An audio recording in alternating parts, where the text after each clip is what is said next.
Bueno, primero que todo, voy a comenzar, como es natural, por presentarme para aquellas personas que no me conocen y decirle un poco, hablarle un poco de las motivaciones de esta charla y contarle toda la historia completa, ¿no? Eh, Tenemos 133 participantes en el momento y 17. Ya está, ya pasó el pánico. Ok. Bueno, yo me llamo Fran Baiz, soy venezolano, no les voy a quitar mucho tiempo en esto porque he pasado algún tiempo, he perdido algunos minutos en esta situación técnica, ¿no? Yo me llamo Fran Baiz, yo soy venezolano, yo rápidamente les puedo contar, ubicarlos en quién soy yo. Yo soy una persona que estudié originalmente matemática en la Universidad de Londres porque, bueno, porque empecé a estudiar ingeniería, la odié muy prontamente y me pareció, junto con unos compañeros, que lo más literario que había en la ingeniería era la matemática. Y de ahí me puse a estudiar matemáticas. Siempre tuve una gran pasión por las letras, pero por razones de una historia que no vale la pena contar ahora, terminé escribí una novela en algún momento y luego apenas pude, empecé a trabajar con la escritura y terminé en el cine. Eso quiere decir que, bueno, gran parte de mi vida la pasaba en eso. Escribí algunas guiones de cine, mis primeras incursiones, escribí cuentos, trabajé mucho en televisión como asesor dramático. Algunas de las personas que están aquí trabajaron conmigo, fueron felices compañeros míos. Y me dediqué, digamos, como por entero al asunto dramático de la escritura y a la indagación acerca del arte de escribir. El cuento que desemboca acá, en esta reunión de hoy, comenzó quizás hace unos 10 años, por ahí, más o menos, cuando yo trabajaba en un canal venezolano que se llamó, se sigue llamando, pero no es lo que fue, que se llamó RCTV, y donde yo era asesor dramático, donde tuve la fortuna de trabajar con algunos de ustedes que están ahí. Carlos Pérez, Cristina Policastro, son uno de los grandes escritores con los quienes yo trabajé, y con otros escritores muy afamados en novelas que se hicieron muy famosas, en realidad, de mucho renombre. Tuve la oportunidad de trabajar con gente muy importante del campo de la escritura. Luego trabajé también en Televen, otro canal venezolano. Luego trabajé en Sony Pictures Television, haciendo análisis. Y luego, para terminar el cuento, me vine a Colombia. En el transcurso de ese largo viaje, porque es largo, como ustedes saben, se me ve que ha sido largo el viaje.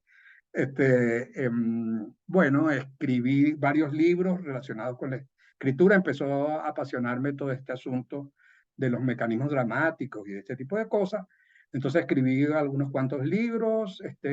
Apenas salió internet, me inventé una página sobre guión. No había prácticamente internet cuando yo lo inventé, porque yo trabajaba en la Cinemateca Nacional de Venezuela y tuve la posibilidad de conocer lo que era internet antes de llegar al país. Y apenas llegué, entonces me inventé una página sobre el guión, que no había prácticamente páginas sobre el guión.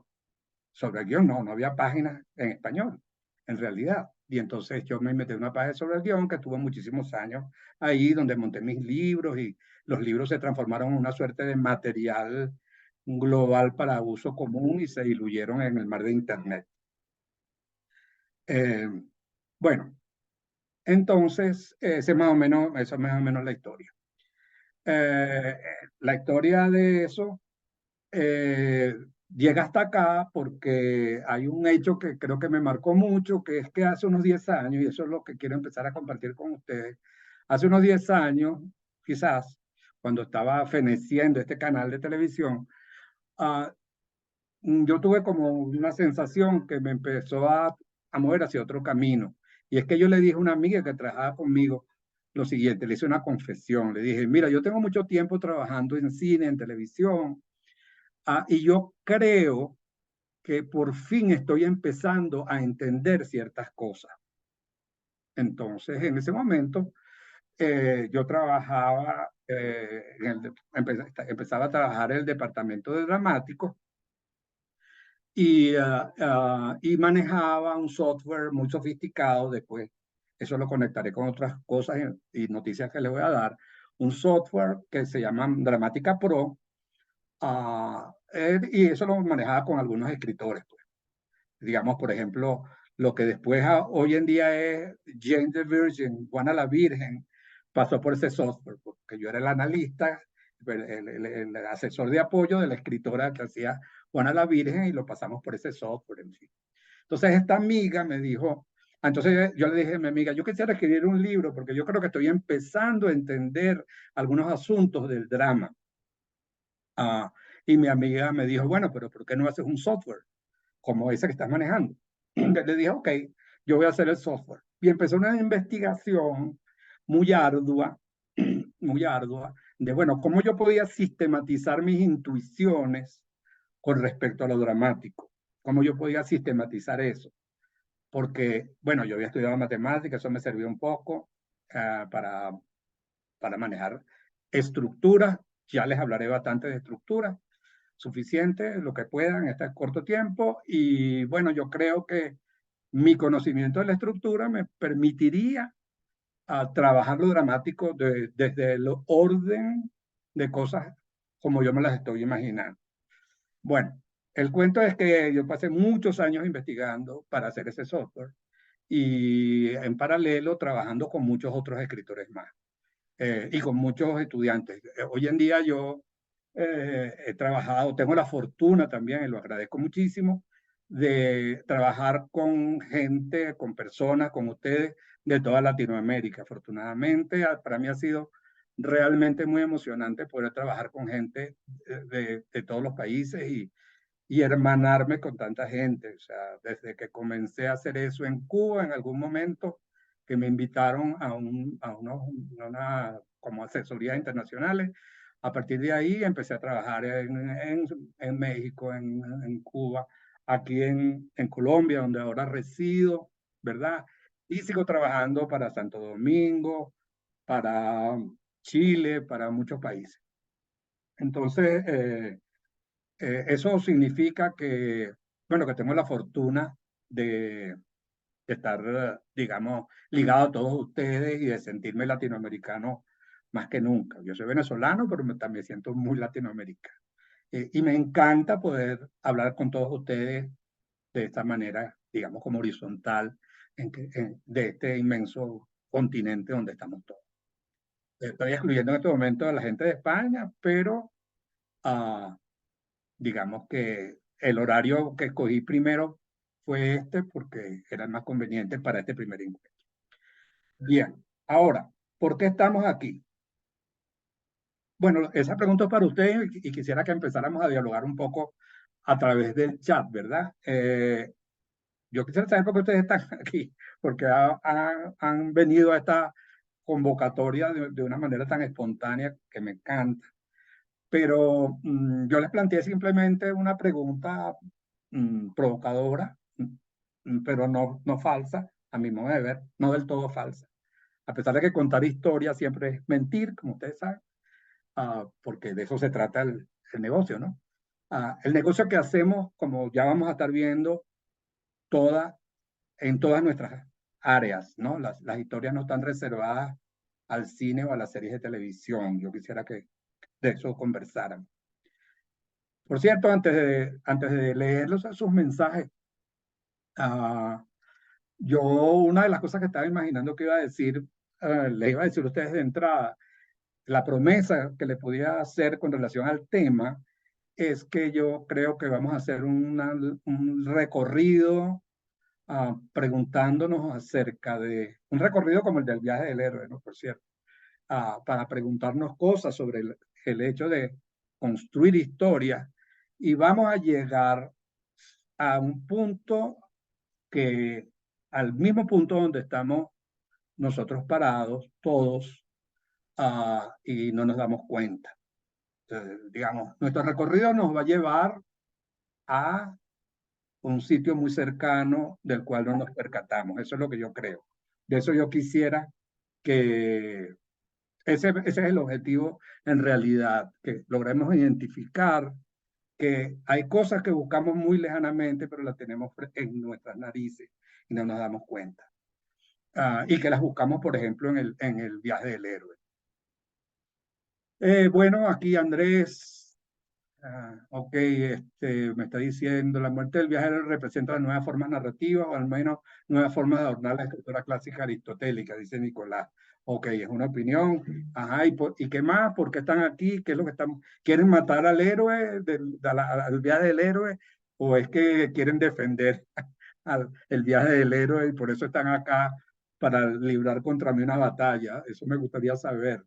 Uh, porque continúo trabajándolo, uh, incluso para interrumpirlo. A ver, bueno, muchas gracias. Winder dice que mi manual le ayudó a entender cosas del guión y muchísimas gracias por eso. Bueno, a ver, tengo un guión de cortometraje, quisiera llevarlo a su máximo nivel de calidad. El título es muy sugestivo. Bueno, en fin. Ok, entonces voy a precisar un poco más la pregunta. ¿Qué relación tienen ustedes con el viaje del héroe? ¿Ustedes han utilizado o utilizan ese instrumento o cualquier otro instrumento que les parezca, digamos, como esencial? Y la pregunta va orientada hacia lo siguiente. Digamos, ya hablándoles en confianza de mi trabajo. Mi trabajo se reparte entre la docencia que hago en varias maestrías, por ejemplo, y la asesoría que hago frecuentemente con bastantes personas. Mucho en cine, lo hice mucho en televisión, pero ahora mucho en cine, trabajando con personas, digamos, de diferentes grados de experticia, ¿no? Desde gente que está comenzando hasta gente que ya tiene rato largo escribiendo. Y para todas estas personas, o para todos ustedes, los instrumentos son importantes, ¿verdad? Son muy importantes. Una de las razones por que me motiva a mí a dar esta clase magistral es que yo cotidianamente presencio tanto los éxitos como las frustraciones derivadas de los instrumentos que se utilizan para escribir. Y como trabajo también como, digamos, como docente, también veo cuánto apuestan las personas que están trabajando a los instrumentos que manejan. Mi pregunta ya para todos ustedes es, bueno, ¿cuánto obtienen ustedes de los instrumentos que conocen? ¿Cuánto han obtenido del viaje del héroe? ¿Y cuánto no obtienen? ¿Cuáles son las insatisfacciones que tienen con relación a instrumentos como ese? ¿O están completamente satisfechos o quisieran tener instrumentos que lo ayuden de otra manera? ¿Cuál sería la situación? Eso me gustaría ver. Bueno, hay muchas respuestas por acá, leer algunas, yo sé.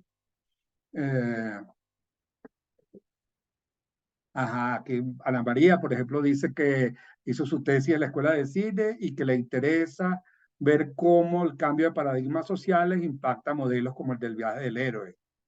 Eh, bueno, alguien me habló de una terrible tormenta en la ciudad donde está residiendo y que no ve bien estas clases. Ok, entonces aquí Alejandro Suárez me dice una cosa que me da pie para comenzar a trabajar. Uh, Ella dice, Alejandro, perdón, dice, el viaje del héroe se ha convertido en una estructura universal que merece ser revisada para ver cuándo conviene usarla y cuándo conviene matarla o resucitarla en otro cuerpo. Bueno, yo primero que todo yo quisiera, digamos, como hablar de un contexto que pocas veces se examina a la hora de trabajar en estos campos, ¿no? Y es hacerse preguntas como bien sencillas, por ejemplo, ¿de dónde viene nuestra escogencia y nuestra, digamos, confianza en los modelos que utilizamos para escribir? cómo se conformó esta suerte de paradigma dominante que hace que nosotros ciegamente digamos, los guiones tienen 3 actos, todos los guiones tienen un héroe, los héroes tienen un viaje, y si cumplen ese viaje tenemos una historia, y si no cumplen ese viaje no tenemos una historia. ¿Cuándo comenzó eso? Yo hice un reel provocador solamente por molestar diciendo, por ejemplo, que Aristóteles no había dicho que los guiones tienen 3 actos, uh, porque, digamos, solamente un poco para provocar la idea y la pregunta, para inducir la pregunta de esta que les estoy haciendo, ¿de dónde surgió esta idea de que hay una suerte de paradigma para hacer las historias? Y esa idea, por cierto, viene de la mano de otra idea, de que hay como 2 tipos de paradigmas o de cine, para llevarlo al cine, o de historias, para decirlo en general. Aquellas que respetan un molde clásico, donde está el viaje del héroe y otros paradigmas más, y aquellas que no lo respetan, son subversivas, pertenecen al cine de arte o a lo artístico y no lo respetan. Las que lo respetan están en un molde, las que no lo respetan están del otro lado, pero pareciera que esos son como 2 suertes de fortaleza inexpugnable muy claras. Voy a darle cabida a más personas. Bueno, la historia corta de esto es más o menos la siguiente, tal como yo la he investigado. Si uno se pone a trabajar en esto, primero que todo tiene como que revisar las ideas preconcebidas y se encuentra con que por una parte hay una tradición que viene de los estudios sobre el teatro, sobre todo, y que parte de una polémica complicada sobre Aristóteles, que no vale la pena en este momento mencionar. Pero si uno va a lo más inmediato, uno encuentra que no, el paradigma que se sigue ciegamente en estos momentos es un paradigma que tiene como 2 grandes responsables. Un responsable es un señor que vivió, que escribió un libro al comienzo de los años 70, 72 por ahí, que se llamó Sid Field. Ustedes seguro que han oído hablar de Sid Field, que escribió un par de libros sobre cine, pero que tuvo la fortuna editorial, yo diría, de que su libro se transformó en una suerte de bestseller, porque él había descubierto uno que, que como había dicho Aristóteles, las obras tenían que tener 3 actos. Y eso, que no fue una cosa que inventó Phil, se transformó como una suerte de verdad incontrovertible, por una parte, y por otra parte, unos estudios, ahí me voy a detener un poquito nada más, de un mitólogo norteamericano que se llamó Joseph Campbell, que ustedes lo conocen, ahí que escribió un libro sobre la mitología. Campbell, en particular, siguió una tradición que hay en el estudio literario, que es la siguiente, y ya vamos a entrar en materia, ¿verdad? Si yo quiero escribir una historia, entonces yo tengo que ver cómo están escritas las historias. Analizo muchas historias y veo qué es lo que es común a todas esas historias y saco de ahí conclusiones y digo, hay unas constantes en las historias. Eso lo habían hecho muchas personas antes de Campbell, estudiosos del relato, lo había hecho Prop, Vladimir Prop, un ruso, lo había hecho un francés estudiando el teatro de su época, que se llamó Georges Polti, lo había hecho mucha gente. Entonces, el Campbell hizo este estudio sobre los mitos y el cuento cortísimo es que un señor que era analista en Disney Channel, ¿no? En la empresa Disney, ¿no? El canal no, perdón. En la empresa Disney dijo, oye, este libro está buenísimo, vamos a utilizarlo para hacer cine. Y escribió un libro que se llama El viaje del escritor. Y a partir de ahí, que por cierto, lo que tomó de Campbell fue una simplificación muy particular, lo simplificó, lo de Campbell era más complicado, hizo un dibujito así circular que ustedes conocen y llamó eso el viaje del héroe. que al principio era el viaje del escritor, se transformó en el viaje del héroe. Y además le puso 3 actos, como había dicho Phil, y todo quedó todo muy redondo. El viaje del héroe es este círculo que explica cuáles son las figuras que aparecen siempre en una historia, ¿verdad?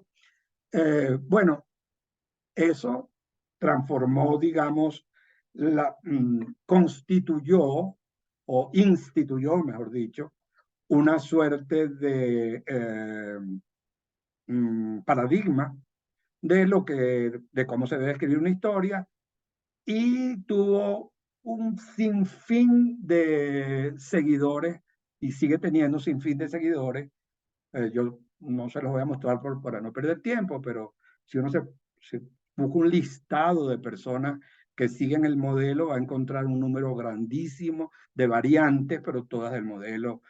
Salva el gato, el círculo de la historia de Dan Harmon, bueno, muchísimos otros autores que compran la idea de que si uno tiene un número de figuras formales, ¿verdad?, que permiten explicar todos los pasos que sigue una historia, bueno, tiene un instrumento maravilloso para escribir historia. Hasta ahí, ese cuento creo que no agrega nada nuevo a lo que ustedes conocen, me imagino yo. La pregunta es, ahora, ¿para qué nos sirve eso? ¿Hasta dónde nos sirve eso? ¿De qué nos hablan esos modelos? Y la respuesta a esa pregunta, que es una de las que, digamos, ha motivado el hecho de que yo me ponga a trabajar en un modelo yo mío, y que ahora, después de muchos años, haya decidido compartirlo como masivamente, porque he sentido que ha llegado el momento, pues, de compartir lo que yo creo y me ha funcionado a mí. Y por supuesto, uno trabaja en función de lo que uno cree y crea para compartirlo. Lo que yo creo con relación a esto es que sí, por una parte, si uno va a matar el viaje del héroe, ¿verdad? Uno tiene primero que rendirle honores. No pretendo matarlo, pero sí decir algunas cosas que me parecen a mí importantes con relación a eso. Entonces, lo primero que yo creo es que, bueno, primero, claro que el viaje del héroe, claro que los paradigmas vigentes o dominantes son útiles. Claro que es muy útil a la hora de contar una historia pensar en que una historia tiene 3 actos.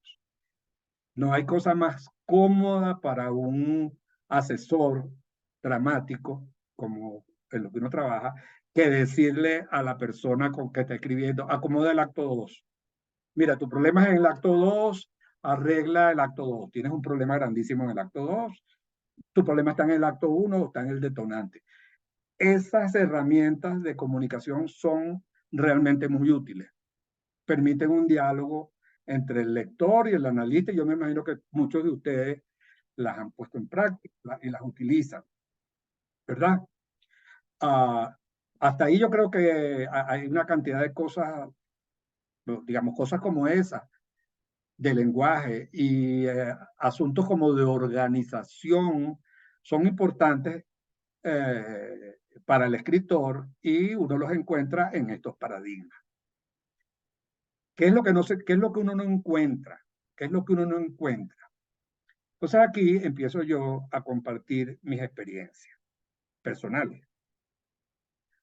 Bueno, mi primera experiencia personal que me hace pensar en la necesidad de ampliar las visiones proviene de muchas asesorías y del trabajo. Bueno, yo creo que primero del trabajo propio, ¿no?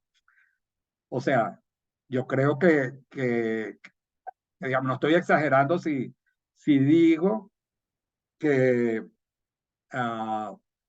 lo primero que yo hice, por supuesto, después que cuando empecé en estas lides, fue a tratar de escribir un guión y utilizar el paradigma de Phil. Escribí el primer acto, el segundo acto, el punto medio, el detonante, el primer punto de giro y todo lo demás. Y tampoco es una sorpresa tampoco es una sorpresa para nadie saber que esa primera tentativa no fue muy feliz, por lo menos para mí no lo fue. O sea, yo escribí todo ahí, pero bueno, entonces yo tenía detonante, punto de giro, punto medio, todo estaba perfecto, pero yo sentía que el guión no funcionaba. Eso como experiencia personal. Luego como experiencia, digamos, indirecta. Y esto me sigue ocurriendo hoy en día. Hoy en día yo atiendo diferentes casos, ¿no? Digamos, desde el caso de la persona que está haciendo su guión o comenzando a desarrollar su serie, hasta la persona que ya tiene un guión. Esta es bastante importante, sobre todo está presente en los laboratorios.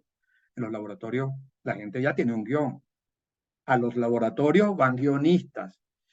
Algunos de esos guionistas ya tienen películas hechas. Gente muy experimentada.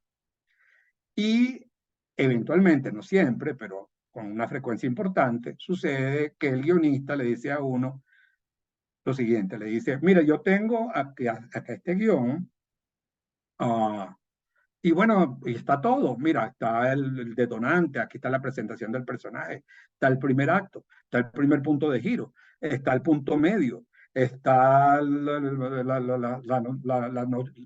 momento de la noche oscura, o como lo queramos llamar, en cualquiera de las símiles que se utilizan. Está el clímax, está el desenlace, pero el guión no dice, no funciona, yo siento que no funciona.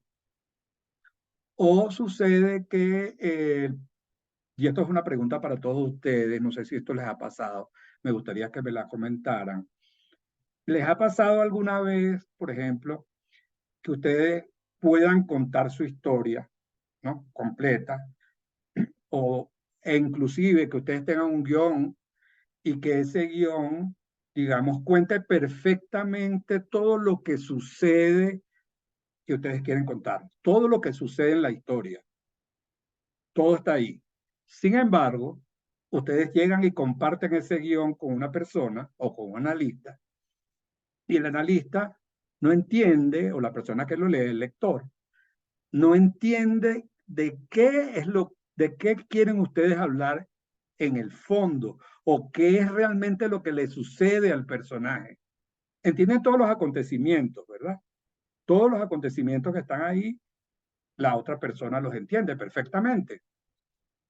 Pero para ustedes se hace necesario, o para uno se hace necesario, explicar qué es lo que está pasando, más allá de la simple enumeración de los acontecimientos que ocurren. Porque, por ejemplo, qué sé yo, ustedes quieren hablar, no sé, de que el personaje está muy solo o tiene un problema de identidad, y que en realidad su guión no se trata nada más de que el personaje va a fiestas y entonces lo rechazan, sino que en realidad él está buscando su verdadera identidad o algo por el estilo, ¿verdad? Aquí alguien me dice, Andrés, sí, sí me ha pasado. Sí me pasó, la profesora me decía que tenía que centrarme en la protagonista y en su mundo interior, dice Dalia. Temas y mensajes de la historia. Ajá. O sea, que según leo a alguno de ustedes, por lo menos sí le ha pasado, no sé a los demás, pero sucede que entonces, y ya vamos a entrar en materia ahora, por fin, creo que estamos terminando la introducción y podemos empezar a entrar en materia.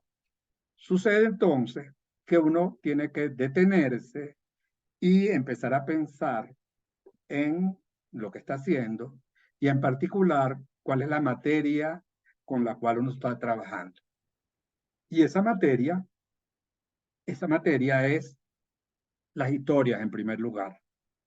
Entonces, como les digo, aquí, digamos, este es el primer momento para detenerse y empezar a hablar de estas cosas y hacerse preguntas, yo no sé si profundas, pero al menos me parece problemática. Hay preguntas como que lucen como obvias, pero que merecen una reflexión profunda. La primera, la más obvia, es ¿qué es una historia? ¿Qué es eso de contar historias? Una historia se puede contar con un modelo como el viaje del héroe. ¿Por qué sí o por qué no? O sea, ¿cuál es la materia sobre la cual trabaja un modelo como el viaje del héroe? Trabaja con las historias. Con este concepto de las historias sucede como con los conceptos inmediatos, como cuando uno se pregunta, no sé, qué es la música o qué es el tiempo, ¿no? Es algo que es tan cercano que uno le parece obvio. Uno se pone a pensar qué es una historia y para qué funcionan las historias. Bueno, esa es la primera pregunta que yo quiero compartir con ustedes y ya vamos a hablar sobre eso. Pero hay otra y es un término que todos ustedes con seguridad mmm, han utilizado y utilizan a la hora de escribir, que es el término estructura.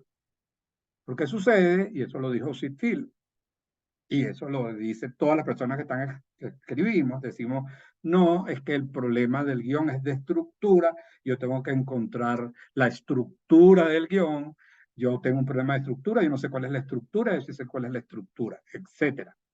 De manera tal de que hay dos términos que damos por sentado, historia y estructura. ¿Cómo funcionan las historias y cómo funcionan las estructuras? O de qué estructura estamos hablando, o de qué hablamos cuando hablamos de estructura. Bueno, vamos a empezar por ahí nuestra crítica, digamos, a los modelos y a plantear preguntas y sugerir respuestas con relación a eso. ¿Por dónde empezamos? Empezamos por la idea de historia. Historia. Hay ciertas interpretaciones que yo he encontrado en mi indagación. A ver, vamos directamente a lo que yo quiero, es decir, desde lo que yo siento. A mí me llama mucho la atención, y esto es casi una confesión personal, a mí me llama mucho la atención que haya como especialistas o que, no que haya especialistas, que seamos especialistas de una cosa tan natural como son las historias, porque pareciera que pensamos que nosotros vivimos una vida en la realidad, y hay un lugar que está como en nuestra cabeza y en la televisión, qué sé yo, en el televisor, donde están las historias. Como que si las historias están en un mundo y nosotros estamos en otro, ¿no? Como que si las historias son algo muy particular, muy raro, algo que necesita una especialización. Como que si dijéramos, por ejemplo, que el lenguaje no forma parte de nosotros, ¿no? Nosotros no decimos, claro, yo soy aficionado a los idiomas, después de la pandemia tengo una obsesión por los idiomas, ¿no? Pero a pesar de que los idiomas son algo que uno puede estudiar, uno no se pone, uno no concibe el lenguaje como algo extraño a uno, sino que forma parte de uno, ¿no? O sea, nadie dice, bueno, yo tengo que estudiar el lenguaje como algo extraño a mí. Y las historias, ¿cuántos somos nosotros constituidos por las historias? Hay varias investigaciones interesantes. La primera se los voy a mencionar. Después, si quiere, podríamos mostrar la fuente, pero hay un señor que se llama Jonathan Gottschall, que es un norteamericano, que hizo un libro muy interesante que se llama en inglés, se llama El animal contador de historias, en realidad es la traducción. Y este señor dice lo siguiente, y lo comparto para reflexión de todo. Él dice que en realidad, eh, y lo dicen varios autores, lo decía Jean-Paul Sartre de otra manera, lo ha dicho mucha gente. Lo que dice es que él en particular es que nuestro cerebro, ¿verdad? A diferencia de otros primates, tiene una función particular que es la de crear historias para poder sobrevivir. Es decir, no es que las historias están en cualquier otro lugar, sino que nosotros vivimos sumergidos en las historias. A ver, no sé si les parece familiar. Es decir, yo aquí estoy viviendo la historia de que estoy dando una charla y de que ustedes me están viendo, ustedes están viviendo la historia de que yo soy un personaje que algunos conocen más, otros no conocen, pero ustedes están viviendo la historia de que quieren escribir un guión y que probablemente que van a ser muy famosos, ¿verdad? Y yo he vivido otras historias de que me casé, historias de amor, historias de dolor, etcétera, etcétera. porque crear una historia es darle un sentido a algo que a uno le pasa. Y el cerebro es muy diestro en que darle sentido a las cosas que este pobre animal hace, este pobre animal que somos, según el modo de ver de este autor, creando historia. Entonces, bueno, en ese sentido, lo que es importante darse cuenta es de que somos creadores naturales de historia. Segundo punto que lo voy a adelantar porque forma parte del argumento duro que les quiero dar después. Hay otro investigador que es un neurofisiólogo también, que se especializa en trabajar, hacer algo así como neurofisiología del arte. Es un grupo de investigadores norteamericanos y ellos se han dedicado a ver cómo funciona el cerebro humano cuando nosotros, los seres humanos, desarrollamos actividades artísticas. Fíjense lo que encuentra con relación a las historias. Dice así, ellos investigaron a un grupo de personas y encontraron que cuando uno ve una película, ¿verdad? Automáticamente, cuando uno ve una película de acción, de lo que sea, el cerebro no se enfoca en los acontecimientos que están ocurriendo, sino que se enfoca en el lugar del personaje a quien le están ocurriendo los acontecimientos. Ahí hago una pausa dramática porque quiero que ustedes piensen en eso. ¿Qué significa eso? Y esto lo emparentamos con nuestra crítica del viaje del héroe. Bueno, significa que, y le pregunto a ustedes, sin que podamos dialogar del todo como quisiera, ¿en qué nos enfocamos cuando escribimos? ¿En qué nos enfocamos cuando escribimos? Cuando utilizamos un modelo como el viaje del héroe, ¿en qué nos enfocamos? Nos enfocamos en construir una serie lógica, aislada de acontecimientos. Cuando escribimos una telenovela, ¿dónde está el foco de nuestro trabajo? En que las causas y las consecuencias derivadas de esas causas tengan hilación, a que todo sea verosímil, a que el mundo se parezca o no se parezca a la vida real, a impactar al público con los sucesos que ocurren ahí y que nadie ha visto y que solamente nosotros somos capaces de haber generado, etcétera, o nos enfocamos en, en ese fenómeno del que estoy hablando, en ponernos en el lugar del personaje a que le ocurren las cosas. Esa es una primera pregunta que vale la pena hacerse. Es decir, ¿cómo funciona nuestro cerebro? Bueno, nuestro cerebro en realidad pareciera que ve más las historias desde la perspectiva de una experiencia personal que desde la experiencia anecdótica de alguien que contempla unos acontecimientos. ¿Se entiende lo que voy diciendo? ¿O estoy hablando mucho, muy rápido, muy abstracto? Necesito feedback. ¿Ok? Bien. Ok. ¿Se entiende? Ok, perfecto. Entonces, fíjense, hay dos perspectivas de este asunto. Resulta que pareciera que nosotros, seres humanos, estamos colocados en el mundo, primero para estar aquí adentro y segundo para interactuar con el afuera, ¿verdad? Esa es nuestra condena. Y nuestra naturaleza. El cerebro parece que tiene una cierta predilección por el adentro, porque eso de alguna manera hace que, bueno, me imagino que por razones naturales de preservación de la especie, ¿no? Siempre estamos pendientes de para qué nos pueden servir las cosas y en particular las historias.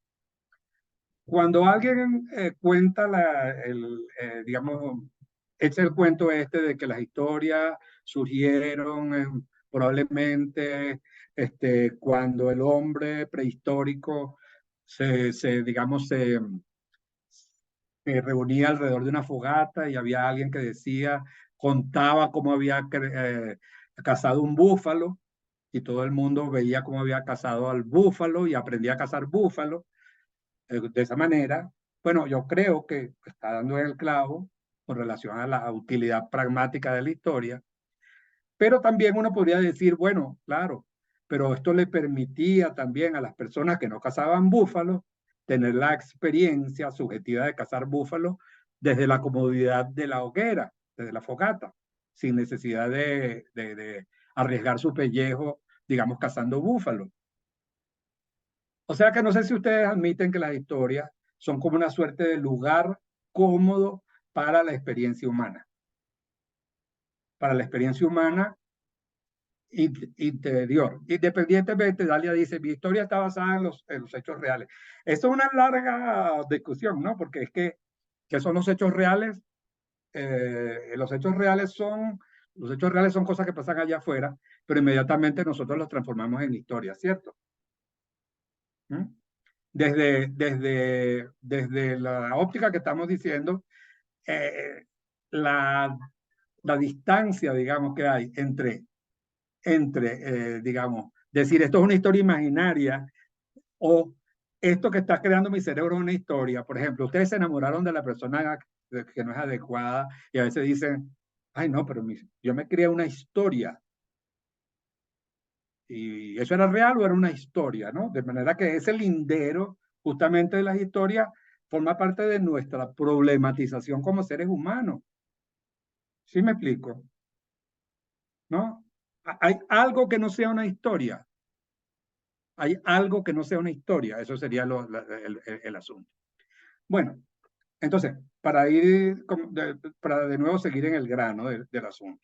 Entonces, pareciera que una de las debilidades más, digamos, significativas que tienen los modelos que usualmente utilizamos provienen del hecho de que nos enseñan a ver las historias, no excluyen la posibilidad de que uno estudie o que vea las historias como algo que le sucede a un personaje, pero estos modelos hacen énfasis en una visión de la historia como encadenamiento de acontecimientos que tienen que seguir una cierta, digamos, lógica de construcción y que tienen que seguir cierta forma. El viaje del héroe es, en ese sentido, paradigmático. Pues. Tiene que empezar en el mundo ordinario, tiene que producirse algo que es como un llamado a la aventura, etcétera, etcétera, etcétera. Tiene que ocurrir eventos de cierta manera para que tengamos una historia. Eso por una parte. Pero por otra parte vemos que lo que parece sustancial en la historia no es esencialmente o no es nada más el hecho de que haya eventos, sino que esos eventos nos afecten. Pareciera que una historia es más bien el registro de lo que nos afecta a nosotros, ¿no? Eso es lo que pareciera que es una historia. Una historia es, en primer lugar, una historia es muchas cosas, pero es en particular un registro de lo que le afecta a un personaje en cuyo lugar yo me puedo colocar, ¿no? Cuando si yo tuviera que tener un diagnóstico, y esto lo utilizo yo mucho como instrumento de trabajo, yo le pido a las personas que trabajan conmigo que me digan de qué manera afecta lo que está sucediendo un determinado personaje. Es decir, las historias tienen una vía de entrada, que es la de un personaje que se ve afectado por lo que ocurre y que me permite a mí sentirme o no afectado por lo que ocurre. ¿De acuerdo? Eso que estoy diciendo probablemente no es nada nuevo, pero ojo, cuando yo tengo un sistema como el del viaje del héroe, el énfasis no está ahí. El énfasis está en lo que ocurre, no en cuánto afecta lo que ocurre a un determinado personaje, sino en lo que ocurre. ¿Qué ocurre? El detonante, ¿qué ocurre? Digamos, el encuentro con aliados y enemigos, cosas que ocurren afuera. No hay un particular énfasis en preguntar, bueno, ¿y cómo se afecta al personaje cuando encuentra el aliado? ¿Cómo se afecta a él? ¿De cuánto le cambia a él la vida cada una de las cosas que ocurren en la historia? Sin embargo, cuando ustedes van a Netflix, y ven una historia, ¿qué es lo que les conmueve? ¿Les conmueve acaso digamos, nada más lo que ocurre, o están sufriendo y disfrutando de lo que le ocurre en particular a un personaje, ¿no? Ah, entonces, digamos, ese es el primer punto, ¿no? Ah, ok. Desde ese primer punto, entonces yo me puse a pensar, bueno, ¿cuáles serán si es así, si una historia es básicamente el registro de lo que afecta a un personaje? Hay por cierto, una definición maravillosa de un norteamericano que dice que, me encanta esa definición de historia, se la comparto. Hay un norteamericano que se llamaba Dwight Swain, que decía que una historia es el registro de cómo alguien maneja, ¿verdad? Ah, el peligro, de cómo alguien logra manejar circunstancias de peligro para él, ya sea peligro externo o interno, ¿no? Las historias, según este autor, son dispositivos que ponen a alguien en peligro y ven qué pasa, qué hace él con esa situación de peligro. Es decir, desde este punto de vista, lo que importa en una historia es lo que afecta a este personaje, y lo que nos afecta es eso que llamamos, lo que nos pone en peligro, es eso que afecta de alguna manera, nos afecta de una manera importante, o nuestra vida o en nuestra identidad. Esa es otra palabra, otro término que me parece fundamental. Pareciera que las historias, creo yo, y eso lo comparto, de lo que es una cosa importante en las historias, es que las historias tienen que ver con el problema no menor para los seres humanos de cómo preservamos nuestra identidad. No sé si les parece, ¿no? ¿Cómo preservamos nosotros nuestra identidad? Lo que ponga en peligro nuestra identidad es peligroso. Perdonen la cacofonía. Lo que ponga en riesgo nuestra identidad es peligroso. Lo que los reafirme es vital. De manera tal que si yo comparto esa experiencia de peligro de una identidad, estoy compartiendo algo sustancial en los seres humanos. De manera tal que cuando yo escribo una historia, si yo logro que mi historia sea una experiencia de peligro en algún ámbito para las personas que la vean, estoy compartiendo algo sustancial para los seres humanos, ¿no? El viaje del héroe, digamos, podría garantizar eso. Cualquier, digamos, modelo que utilizamos podría hablar de eso, pero lo que a mí me llama la atención es que el énfasis no está ahí. El énfasis está muchas veces en lo exterior, en el peligro exterior, en la princesa que hay que buscar, no en el peligro que representa vivir una historia. En esa búsqueda yo encontré lo siguiente, yo me pregunté, bueno, ¿cuál es la figura más representativa de eso y que es no solamente común a todas las historias, sino común a todo lo que nosotros de alguna manera convertimos en historia? Y encontré una respuesta, que es lo que se llama la prueba, ponerse a prueba, la figura de la prueba. E hice la siguiente revisión, no podría compartir acá, pero mejor se los cuento, algunos dibujitos. Pero la primera la primera historia de la cual se tiene registro en la humanidad, ¿cuál es? Es la epopeya de Gilgamesh. Ya, es la epopeya de Gilgamesh, ¿no? Que tiene para algunos como 18 siglos de haber sido escrita. En esa epopeya, ¿qué pasa? ¿Qué es lo que sucede en esa epopeya? Bueno, sin entrar en el detalle argumental de que, digamos, Gilgamesh hizo esto o hizo lo otro, más allá de la anécdota. La epopeya lo que es el registro de una serie de pruebas que tienen que pasar un par de personajes, entre ellas una prueba de su mortalidad, para ver si ellos pueden ser, si este personaje puede ser inmortal como los dioses o no. O sea, la primera historia que se escribe, ¿verdad? Se ocupa de la identidad humana y de qué pasa cuando esa identidad se pone a prueba.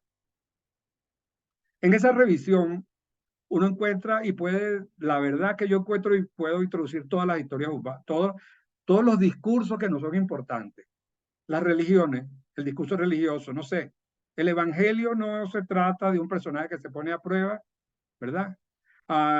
Los deportes, las olimpiadas, ¿qué son? Sino puestas a prueba, ¿no? Personas que se ponen a prueba en su identidad X, la particular identidad que defiendan. Todo en la vida, como está diciendo Daisy, es ponerse, toda la vida y todo el tiempo es ponerse a prueba. Eso es lo que hacemos constantemente, ponernos a prueba. En las religiones, no sé, los cirujanos que nos atienden en el momento de la operación, digamos, ponen a prueba su destreza y si pasan la prueba, bueno, gracias a Dios que la pasen, si no la pasan o no. En el amor nos ponemos a prueba constantemente. En todos los ámbitos importantes, la prueba es una figura central, central.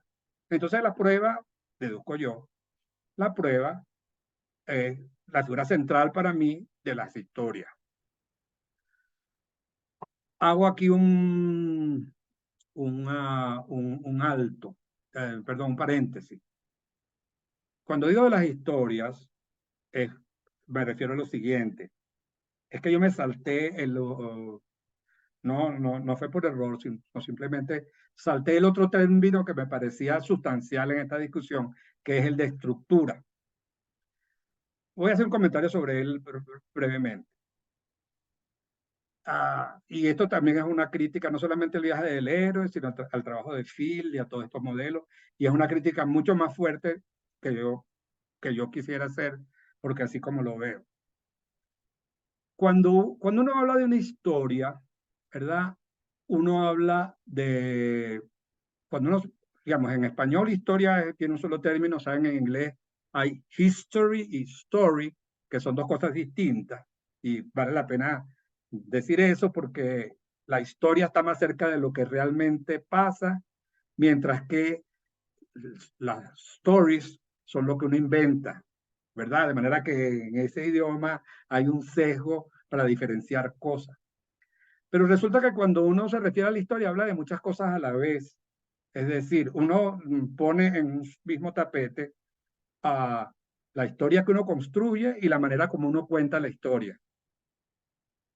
Si ustedes le, si me explico con lo que estoy diciendo, una cosa es que yo tomen a Phil, el libro de Phil, y Phil le dice, hagan el acto 1, el acto 2 y el acto 3. En el acto 1 está, digamos, el setup, ¿verdad? Y el detonante. Y después viene el primer punto de giro. Y después, etcétera, etcétera. Sí, buena pregunta me hace Gisela, ahora se la respondo. Ok.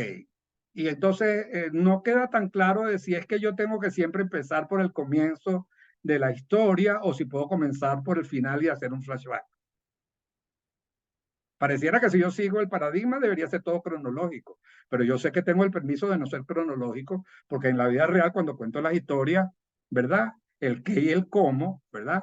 Que dice Cristina, el qué y el cómo, pareciera que en estos autores el qué y el cómo se confunden un poco, ¿verdad? Me pareciera que es que yo cuando debo estructurar el qué, como que me están diciendo que también el cómo debe estar estructurado, pero pareciera que sí, pareciera que no. Y hay un achatamiento del modelo.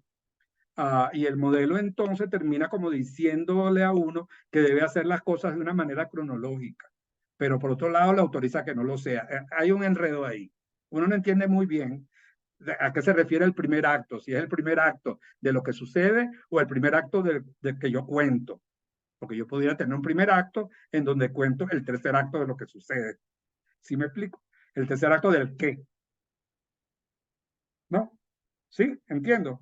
Un hombre salió de su casa, atravesó la calle y tuvo un accidente, ¿no?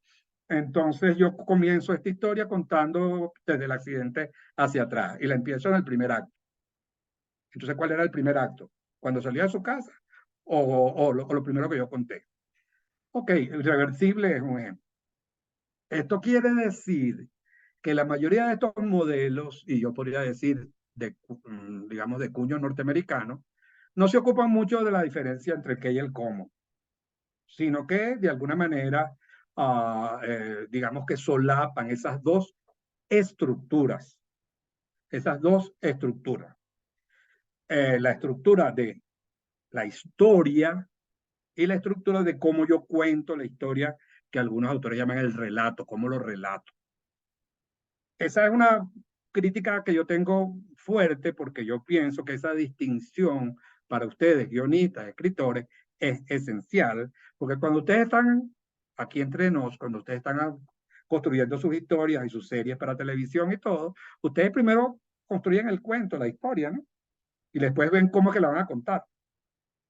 De manera que son dos momentos distintos en el quehacer del escritor.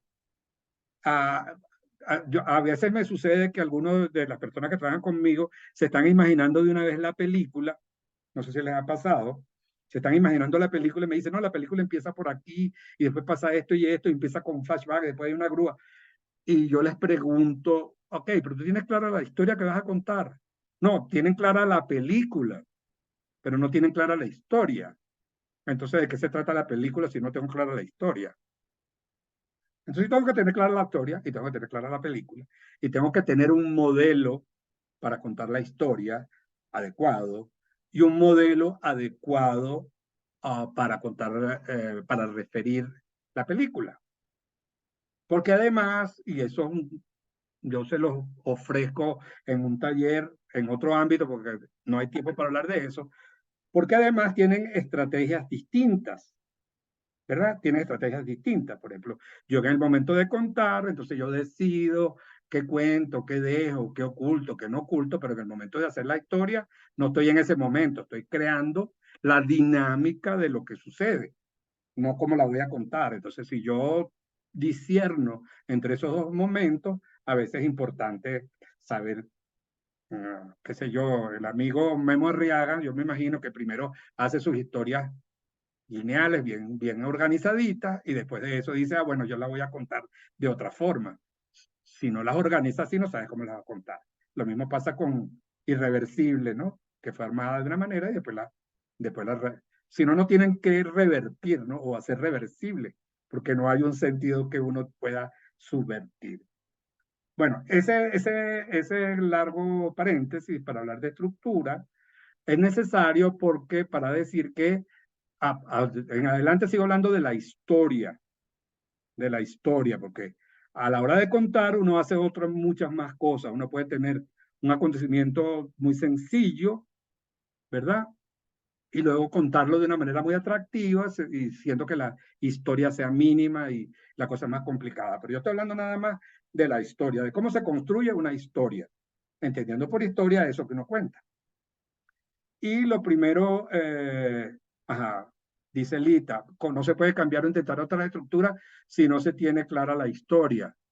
Claro, la historia hay que tenerla clara y la historia tiene una dinámica y por eso estamos hablando de qué es lo más importante en una historia y por eso yo les asomo mi hipótesis de que una cosa importante en una historia es que hay una prueba, porque de eso es que, digamos, de ahí se deriva un aspecto esencial de las historias. Las historias no siempre se refiere, en las historias, aquí hay una derivación que me parece interesante que quiero compartir con ustedes. A mí me parece que la figura de la prueba es muy universal, porque otra de las limitaciones que tienen los modelos que vienen, sobre todo en los autores norteamericanos, es que parece que se le pueden aplicar solamente o nos sirven para explicar el cine que llaman clásico, comercial, no sé qué, ¿no? Que sirve para escribir ciertas historias, pero para otras no. Y es como que entonces hubiese, como le decía al comienzo, dos paradigmas, ¿verdad? Un paradigma para escribir historias de Hollywood y otro que no sirve. Y son contradictorios. Son como,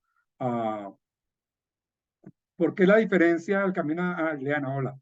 ¿Por qué la diferencia del camino del héroe y la puesta a prueba del personaje? Bueno, porque a veces el camino del héroe no hace énfasis en la puesta a prueba del personaje. Si bien es cierto que en el camino del héroe hay una puesta a prueba, ¿verdad? Número uno, no todas las puestas a prueba requieren un camino del héroe, ¿verdad?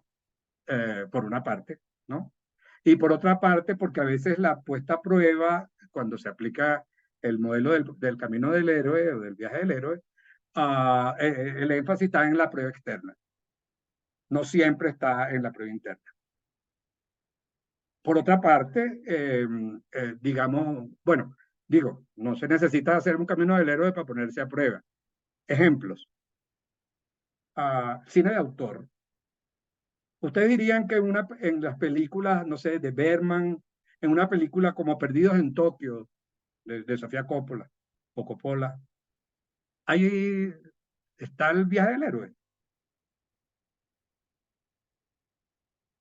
Ahora, no hay un par de personajes. Sí, sí está el viaje del héroe. Harold dices que sí. Bueno, yo no sé. El que me diga que me lo escribe después. Yo después me le digo que me escriban para yo contar.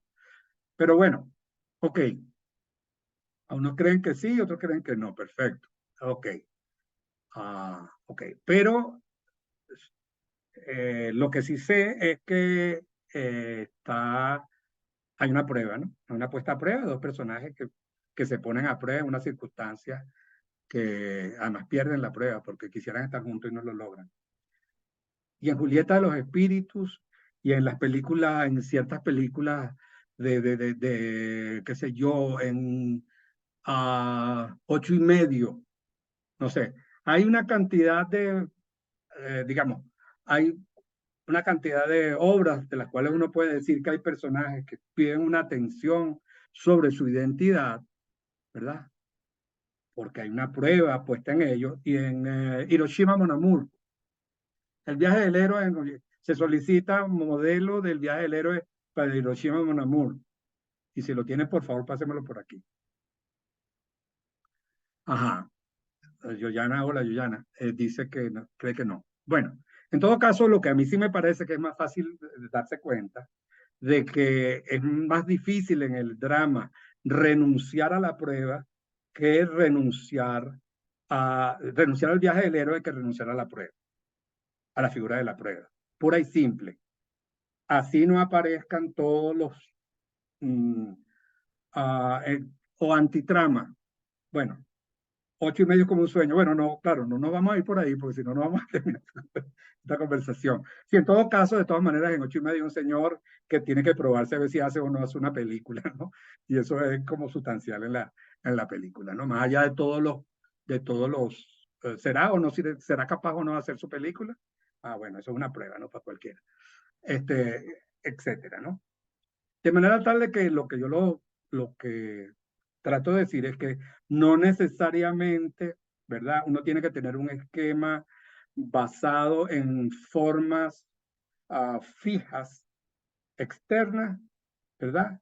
Para contar una historia, mientras que si uno coloca un personaje y lo somete a, digamos, al escrutinio de, de su propia identidad, y ya vamos a ir en concreto qué significaría eso, entonces uno está haciendo algo que es significativo en las historias.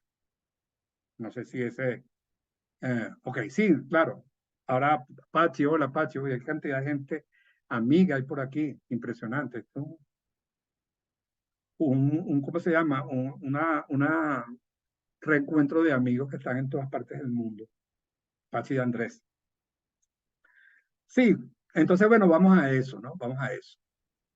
Hay a ver,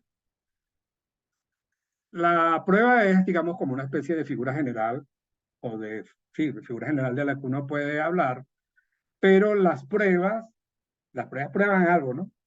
Las pruebas se hacen para, para validar algo. Yo hacía el siguiente experimento que no digamos, como he expuesto esto en otros ámbitos con dos ejemplos. Tengo dos videos. En un video tengo una suerte son dos videos de actividades que no son de historia. En una de las actividades es una actividad secuencial, por ejemplo, una cadena de dominó que cae, eso es uno de los videos. Y el otro video es la de un señor que está tratando eh, sí, ya vamos, David.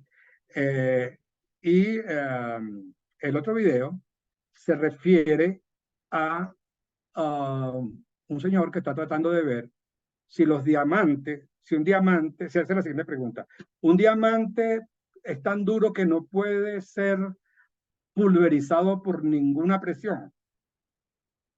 Entonces el señor ese video está en YouTube, toma el diamante y toma un martillo, ¿verdad? Un diamante, supongamos que el diamante es valioso, y le da golpes al diamante. ¿Y saben qué pasa? Adivinen qué pasa. ¿Qué pasa? ¿Saben qué pasa o no saben qué pasa? ¿Qué imaginan? Bueno, el diamante se pulveriza, ¿no? Ah, el diamante se pulveriza. Bueno, eh, no, el martillo no se rompe el diamante, se pulveriza. El diamante es el mineral más duro, pero no el más resistente. El diamante puede rayar cualquier otro, pero no puede resistir el golpe de un martillo. Así que no, si tienen diamante, por favor, se les recomienda que no hagan la prueba porque van a perder el diamante. Ok, eso es lo que pasa. Lo interesante es que cuando uno ve eso, uno tiene una tensión interesante interna para ver si el diamante se rompe o no se rompe. Y eso se parece un poco a lo que a veces pasa en las historias. Uno quiere saber si el diamante virginal de la protagonista de un melodrama se rompe o si el diamante de la honestidad de un héroe se rompe, etcétera, etcétera. ¿Verdad?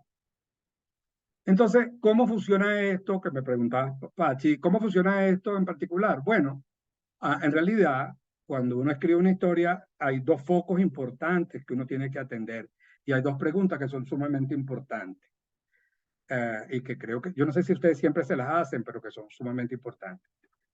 La primera pregunta importante es qué está en juego en la historia externamente, es decir, qué es lo que se puede romper, como el diamante, pero sobre todo qué está en juego internamente para el personaje, porque eso es lo que se pone a prueba. ¿Qué pone a prueba, qué se pone a prueba del personaje que vamos a llamar principal? El personaje principal es un personaje que está ahí para poner a prueba algo de sí. Generalmente, eso que se pone a prueba es el centro de su identidad, pero no es una cosa abstracta, es algo que se manifiesta en las acciones esenciales que él desempeña en la historia. No sé si eso responde la pregunta, ¿no? Es decir, si el personaje en la historia es un personaje honesto, como Betty la Fea, ¿no? Como Betty, en Betty la Fea, entonces toda la historia va de si esa honestidad puede romperse o puede no romperse. O si flaquea, al final ella se corrompe o no se corrompe. Betty la Fea es la puesta a prueba de la honestidad de Betty, estructuralmente hablando, ¿verdad? Y como yo sé quién es Betty, y como yo sé cuál es la identidad de Betty, como yo sé quién es el personaje principal, tengo claro, ¿verdad? No solamente cuál es el tema de Betty, sino cómo es el personaje principal de Betty, que se pone a prueba y cuál es la dinámica dramática esencial de esa historia que estoy yo contando. Tengo muchas preguntas acá. Ajá. Todo esto, tengo muchas preguntas acá, las voy a revisar rápidamente, son demasiadas preguntas. Aquí hubo una que me llamó la atención. ¿Qué diferencia entre la prueba y la meta del héroe? Ah, bueno, esa la voy a contestar de una vez. Bueno, la meta es otra cosa, la meta es lo que yo busco afuera. La diferencia, y aquí viene, gracias por la pregunta porque me permite responder una cosa que es esencial en las historias y que forma parte de este modelo que quiero compartir con ustedes. ¿Para qué pasan las cosas externas en la historia? Digamos, pasa por muchas razones, pero una de las razones esenciales por lo que, digamos, una de las razones esenciales por las que hay una meta en una historia es porque perseguir la meta pone a prueba al personaje. ¿Está claro? Lo repito, ¿o no? ¿Para qué pongo yo una meta? Porque si el personaje la alcanza o no la alcanza, pasa o no pasa una prueba en el modelo más sencillo. Para eso está la meta, para ver si el personaje es capaz de lograrla. Por supuesto que, y esto es una, un adelanto de otra cosa que tampoco me cabe aquí, cabe en un taller, pero aquí no cabe. Pero por supuesto que la meta tiene una significación, ¿de acuerdo? La meta externa tiene una significación ideológica, pues. Si se consigue la riqueza o no se consigue la riqueza en una sociedad como tal o como cual, eso tiene una significación. Pero desde el punto de vista de la construcción, digamos, del personaje y de su constitución, digamos que moral, por decir algo, o de sus valores, la meta está ahí para probar su valía. Entonces, la meta es una cosa externa. La prueba se refiere a lo interno. Segundo, entonces, digamos como elemento del modelo que propongo. En las historias hay dos componentes esenciales. Hay una tarea que cumplir, ¿verdad? Que alguien tiene que desempeñar una tarea, ¿no? Generalmente. Hay alguien que tiene que hacer algo. Así sea esperada Godot, pero algo tiene que hacer. Hay una tarea. Pero esa tarea está ahí para poner a prueba la interioridad de alguien. Esa es la función de la tarea. Hay un autor norteamericano, por ahí lo tengo en mi biblioteca. Ah, aquí está, fíjense. Aquí está. Qué casualidad que uno los tiene en las manos así. Este autor norteamericano se llama Dan Decker. No sé por qué me provocó. Dan Decker, que es especialista en Shakespeare, por cierto, dice aquí que el cine norteamericano se ocupa de contar historias donde alguien quiere, necesita resolver un problema, tiene muchas dificultades y al final le sale bien. ¿Usted no me parece que es una definición bastante triste de historia? ¿No? Que las historias sean alguien que tiene dificultades y al final le sale todo bien. Bueno, gran parte del cine norteamericano creo yo está hecho así. Gran parte de los modelos en las historias como que son construidas para mostrar que el ser humano, después de tener ciertas dificultades, probablemente porque que provienen parte de ellas de sus dificultades interiores, cuando aprende algo de él, entonces resuelve todos los problemas y consigue lo que quiere. Pero si ustedes revisan las historias, empezando por la historia de Cristo, de Jesús de Nazaret, uh, no son así, muchas no son así. No que los personajes aprenden nada, ¿no? Jesús no aprende nada, Jesús viene a enseñar, pero no aprende nada, por decir algo, ¿no? Y por otra parte, no todas las historias tienen finales felices, ¿no? Eso lo sabemos, por eso está la tragedia, ¿no? Ok. Entonces, ver la historia como simplemente el itinerario de persecución y consecución de una meta, creo yo, es limitante. Eso es lo que yo quisiera decir en primer lugar. Es limitante ver la historia como, los manuales no indican que esa prueba se debe poner en las primeras páginas. Los manuales dicen que en las primeras páginas debe quedar claro, sobre todo, por una parte, quién es el personaje y sobre todo hacen énfasis en qué va a perseguir el personaje, cuál es la meta. Pero digamos, lo que es sustancial en el personaje no es nada más si alcanza o no alcanza la meta, porque las historias no son solamente lo que se logra fuera, sino lo que nos modifican las circunstancias adentro, o más bien de la dinámica entre lo que logramos siendo lo que somos y nuestro trámite con la realidad o con el mundo que nos rodea, ¿cierto? ¿No? Y en esa interacción, bueno, cuánto nosotros podemos estar ahí o no en el mundo. Yo creo que las historias van más por ahí, es algo un poco más complejo, como simplemente referirse a la eficacia pragmática de lo que se puede conseguir o no externamente, ¿no? Ajá. Aquí hay otro comentario que me hacen decir algo más que es interesante y es una pregunta para ustedes. Yo creo que muchos de ustedes realmente quieren contar cosas internas en sus historias. Yo creo que muchos de ustedes valoran, porque eso es lo que yo veo cuando soy asesor, que la mayoría, no sé, de las personas que se me acercan, ¿verdad? Por lo menos en los laboratorios, quieren contar historias de personajes, cosas que le pasan internamente a los personajes. Yo creo que, ¿no? Déjenme ver algunas caras ahí, ¿no? Muchos de ustedes quieren eso. Ahora, eso digamos que es una cosa que está ahí. Muchas veces yo encuentro que está dada por sentado, como que sí. Bueno, a veces es como que si al final uno lee el guión y le dice, y tú no entendiste que el personaje en realidad tenía un problema de estima, y al final él realmente resolvió su problema de estima. Y uno lee el guión y dice, no, yo no entendí eso. Yo entendí que fue una fiesta, que no sé qué, no sé qué, que se drogó, que hizo esto. Eso fue lo que yo entendí. Yo no entendí que tenía un problema de estima.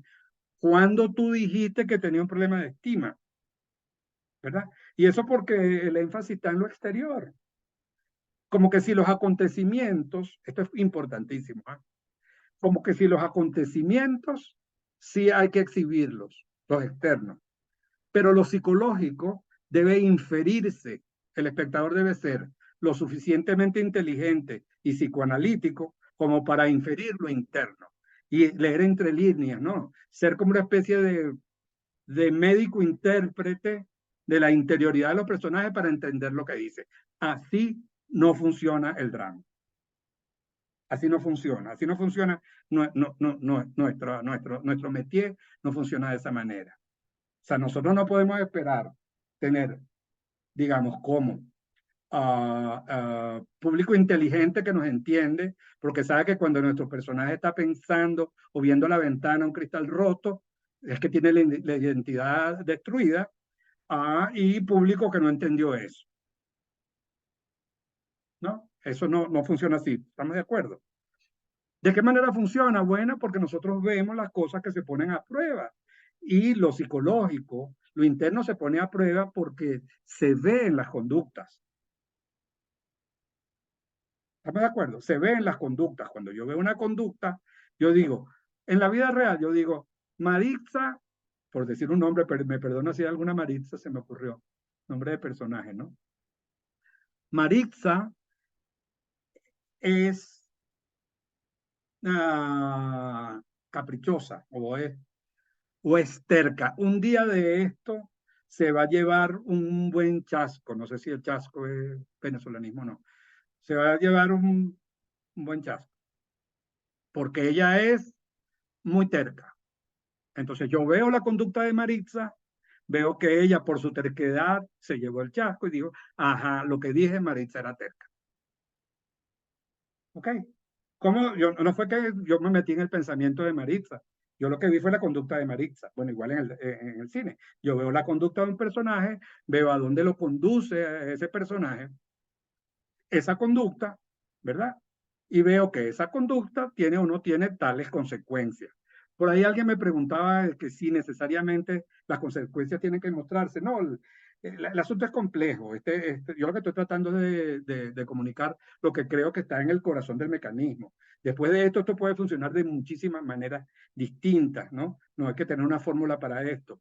Lo que yo pretendo comunicar es que esto es un mecanismo importante, muy importante, y que del lado útil para ustedes, ¿en qué se refleja? Del lado útil. Número uno, que bueno, que vale la pena preguntarse en las historias si hay un personaje acá que pone a prueba algo valioso de lo cual ustedes quieren hablar.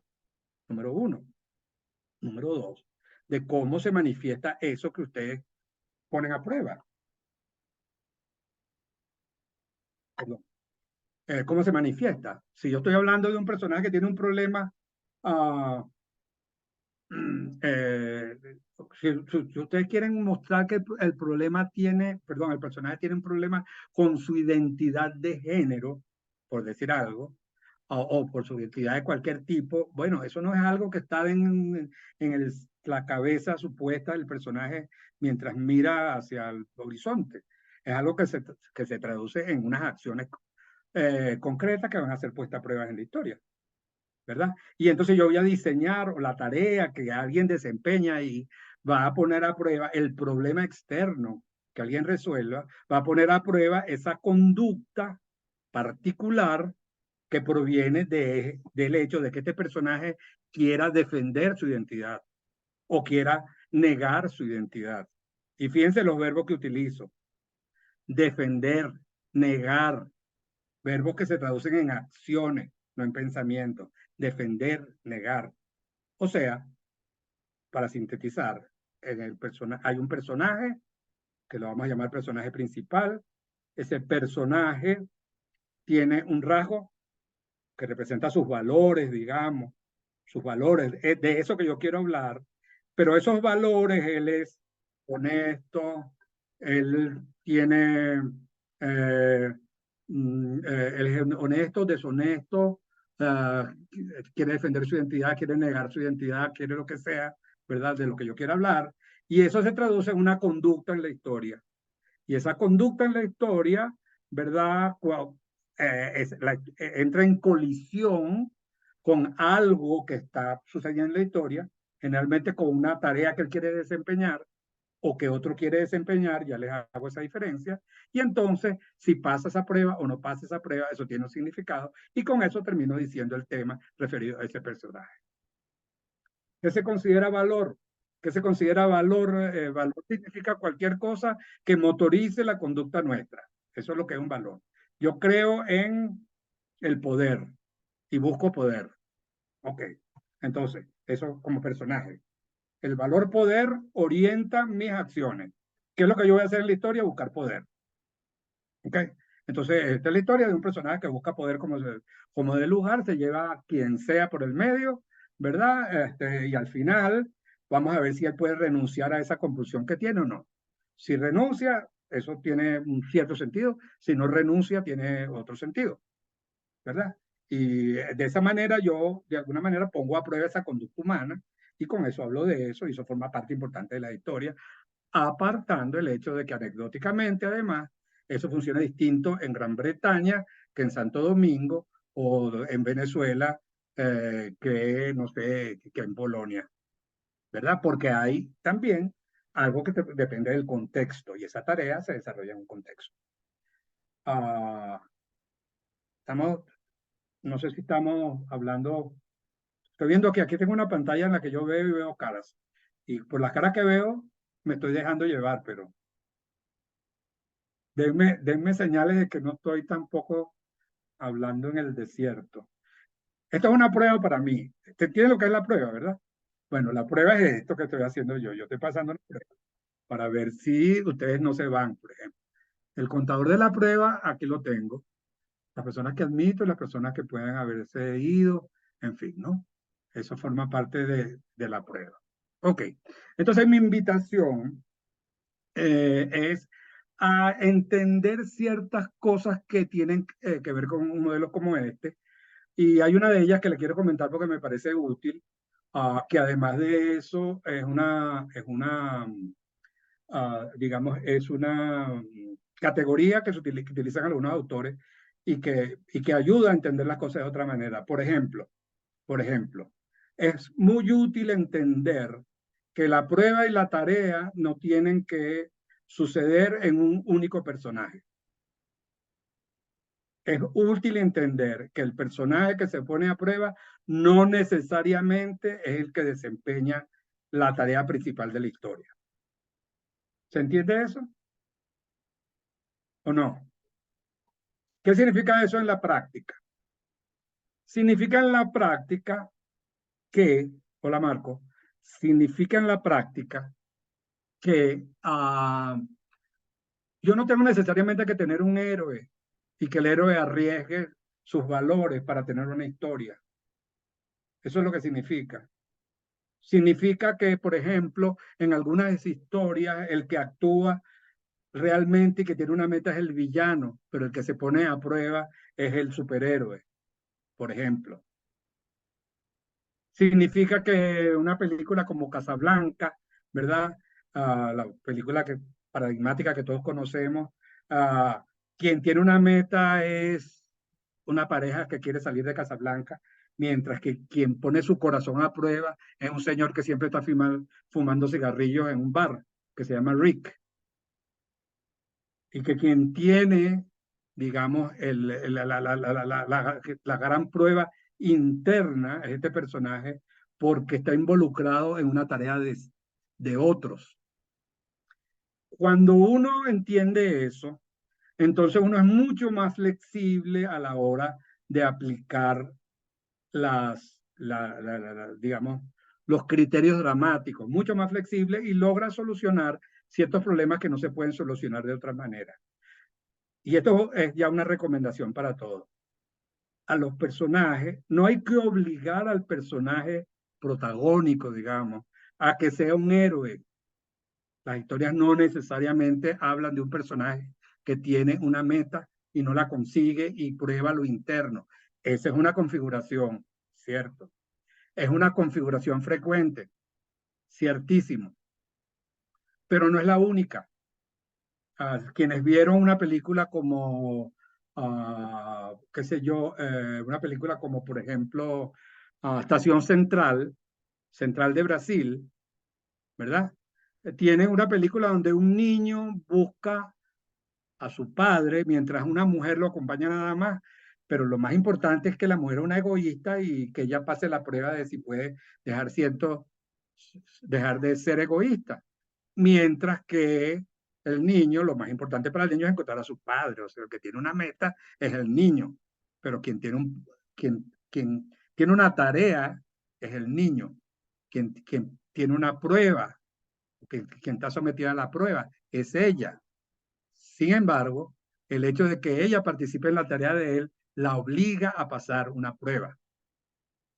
Cuando uno ve las cosas de esa manera, uno se da cuenta de que se pueden articular de una manera muy distinta a la del viaje del héroe que obliga a que los personajes tengan que ser otra cosa, otro ejemplo para ir ya aterrizando hacia otras cosas, pero otro asunto. ¿Qué pasa con los personajes? ¿Por qué todos los personajes tienen que perseguir una meta? ¿Qué pasa con los personajes que no persiguen una meta, sino que se niegan? A ver, si yo tengo un personaje que quiero hablar, que es que se niega a buscar metas en su vida, yo no puedo hacer una película con eso, porque no tiene una meta, les pregunto. Ajá, ¿cómo lo hacemos? Una película. El personaje no quiere meta. El personaje está encerrado en su casa, en su habitación, y se niega a alcanzar ninguna meta, ¿verdad? Bueno, sí, claro, hay ejemplos, ¿no? Ajá. Y entonces, ¿cómo hago yo para dinamizar eso? Obligo al personaje, le pongo, digamos, un arma y le digo, tú tienes que conseguir una meta porque el viaje del héroe dice que tú tienes que tener una meta. No. Ahora, ese personaje que se niega a salir de su casa, ¿verdad? Ese personaje tiene un problema interno, puede tener un problema interno, ¿verdad? Sí, claro, porque si uno no quiere salir de su casa, algún problema tiene. Yo no diría que es un personaje necesariamente pasivo, porque negarse a hacer las cosas no es un rasgo de pasividad, es un rasgo para negarse se necesita tener hay una acción que es la acción de negarse. Cuando uno es completamente inercial, uno no se niega, uno lo lleva para donde va. Pero si uno dice, de aquí yo no me muevo, ¿verdad? Entonces yo tengo un personaje que de alguna manera es activo, activo de otra manera, ¿no? No en acciones físicas, sino en su determinación de actúa, no acciona, pero actúa, vamos a decir así. Entonces, a lo que iba es que a configuraciones como las de las resistir, si resistir es una forma de actuar, ¿cierto? ¿No? Todo el cine de la resistencia no funciona así. Yo salir de tu casa es una meta, sí, ah, claro, exacto, no es una meta, pero digamos, muchas personas dirían, no es no es una meta porque no sale al viaje del héroe a buscar la meta. O también diría, bueno, no, sí, está el viaje del héroe. Lo que pasa es que ¿cómo se llama? El mundo ordinario del camino de regreso, todo está en la casa. Entonces, no sé para qué sirve el viaje del héroe entonces, porque si vale para todo, ¿no? Ok. Entonces les decía que configuraciones como estas que yo les propongo permiten, eh, permiten, eh, permiten, digamos, a jugar con muchas otras posibilidades mientras uno entienda que si uno tiene una circunstancia, ¿verdad? Si uno crea la circunstancia que pone a prueba al personaje, entonces uno tiene el corazón de la historia y uno la puede crear de distintas maneras, ¿verdad? Que uno la puede crear de distintas maneras. Y que eso no lo obliga a que, y perdón, que eso uno lo enfoca en el personaje. Mi recomendación, por lo menos yo, me parece que las cosas funcionan muy bien así, es que uno haga particular, se enfoque particularmente en lo interno y que aprenda a escribir de lo interno hacia lo externo. Hay dos maneras, ¿no? Escribir de adentro hacia afuera, escribir de afuera hacia adentro. Yo prefiero escribir de adentro hacia afuera. De adentro hacia afuera, ¿no? Porque escribiendo de adentro hacia afuera, entonces uno se ocupa del personaje a quien le ocurre la historia. Cuando yo escribo de afuera hacia adentro, viendo las peripecias y viendo los estadios de modelos como el del viaje del héroe, entonces, bueno, puede ser que tenga todo el vestido, toda la vestidura del, del personaje, pero no tengo, digamos, como el armazón central. Yo creo, podríamos crear un personaje de adentro hacia afuera para entender mejor la idea. Bueno, no sé, digamos que uh, para mí, no sé cómo podría decirle, yo en este momento estoy aquí haciendo esto y para mí es muy importante terminar la charla. Si ustedes empiezan a pensar en todas las perturbaciones que pudiera tener esto, entonces pudiéramos crear una historia que parte de mi necesidad de que la charla termine bien. Eso es un ejemplo que les puedo dar, ¿no? Es una manera de construir esta historia desde mí, desde el rasgo que yo estoy poniendo de manifiesto. Ahora, si hago la historia desde fuera hacia adentro y no tomo en cuenta eso que me está ocurriendo y que me pone a prueba, entonces, no sé, que podríamos inventar cualquier cosa, entra por ahí un marciano y hace cualquier cosa, pero eso no tiene ninguna significación para mí, por ende, no creo que hable mucho de mí como personaje, por ende, no creo que tendría mayor fuerza, ¿no? A ver, ¿qué sugiero yo? No creo que todos los personajes tengan una prueba que cumplir, no. Lo que yo he desarrollado, déjenme hablar un poco del modelo que yo he hecho para que entiendan hacia dónde yo he dirigido esto. Estos son algunos esbozos y digamos la conclusión a la cual he llegado yo un poco es esta. Hay una autora norteamericana que está en otro ámbito, ¿verdad? Que dice una cosa bien interesante, es que dice que ella dice que ella no ve ninguna diferencia entre las historias y lo que son lo que se llaman en filosofía y en otros ámbitos, en ciencia, los experimentos mentales. Los experimentos mentales son unas cosas que uno se imagina en su cabeza, cómo pueden pasar. Se utiliza sobre todo en filosofía, en ética, ¿no? Esos experimentos que, por ejemplo, digamos, ¿qué pasaría si yo voy en un tren, si yo voy en mi auto y entonces se atraviesa un niño, pero entonces si el auto yo lo giro, entonces termino atropellando a una anciana? Dilemas morales, exactamente. Entonces los dilemas morales son ejemplos de, de, claro, ¿cómo se llama? De experimentos mentales, utilizados mucho en filosofía, pero así las historias sirven un poco para eso. Entonces yo lo que pienso es que las historias hay que verlas así y se pueden ensamblar como tal. Para ir terminando, porque nos falta poco tiempo, entonces a lo que yo he concluido es lo siguiente. Me he dedicado entonces, yo le dije que yo hice un software, ¿no? Ese software, ya les voy a hablar de ese software. Yo hice un software y yo tenía que poner en ese software todas las cosas como digamos, organizadamente para, aquí es que tengo aquí mis apuntadores de tiempo que me están haciendo señales, por eso ando por el camino, y que me están diciendo que el tiempo se agota. Entonces, en mi software, bueno, hay que utilizar estas categorías y en mi software, lo que he logrado yo es de alguna manera poner todo esto de una manera rigurosa para que yo, digamos, asegurar la estructura, lo que yo llamo la estructura profunda de una historia. ¿Qué es para mí la estructura profunda de una historia? Bueno, que la historia realmente, el tema, el personaje principal, el conflicto central ligado a la prueba, todo eso esté articulado y tenga que ver unas cosas con la otra. Y bajo mi óptica, si eso está garantizado, es como el basamento de un edificio.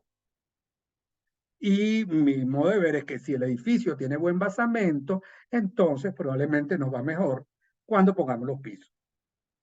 Porque en mi experiencia, muchas veces la gente tiene todos los pisos construidos con el viaje del héroe con el paradigma de Field, no tiene buen basamento y el edificio se cae. Básicamente eso es lo que he hecho.